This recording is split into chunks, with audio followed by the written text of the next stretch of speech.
আজ আমরা আমাদের নিজেদের পরবাস হয়ে গেছি।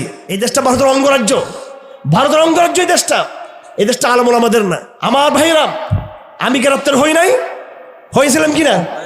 3 বার গ্রেপ্তার হয়েছি। আমি 5 বছর জেলে ছিলাম।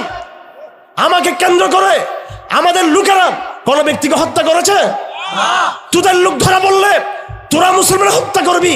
আমি গ্রেপ্তার হয়েছি, মামুন গ্রেপ্তার হয়েছে, সাখাওয়াত সাহেব গ্রেপ্তার হয়েছে, জোনায়েদ হাবিব গ্রেপ্তার হয়েছে, জসিমুদ্দুর রহমান গ্রেপ্তার হয়েছে। জসিমুদ্দুর রহমান গ্রেপ্তার হওয়ার পর তার অনুসারীরা কোন হিন্দুকে হত্যা করেছে? তোমরা গ্রেপ্তার হলে মুসলমান হত্যা করবা, আর মুসলমান দেখাতে পারবে এত আলেম ওলামা গ্রেপ্তার হয়েছে। এখন মাত্র একজন চিন্ময়কে গ্রেপ্তার করা হয়েছে, শুধু একজনকে। একজন হিন্দুকে গ্রেপ্তার করার কারণে আইনজীবী মেরে ফেলতে পারছো। আর বাংলাদেশে বিগত 17 বছর শত হাজার আলেম গ্রেপ্তার হয়েছে। তারা কি কোনো পুলিশকে হত্যা করেছে? কোনো হিন্দুকে তারা হত্যা করেছে? তারা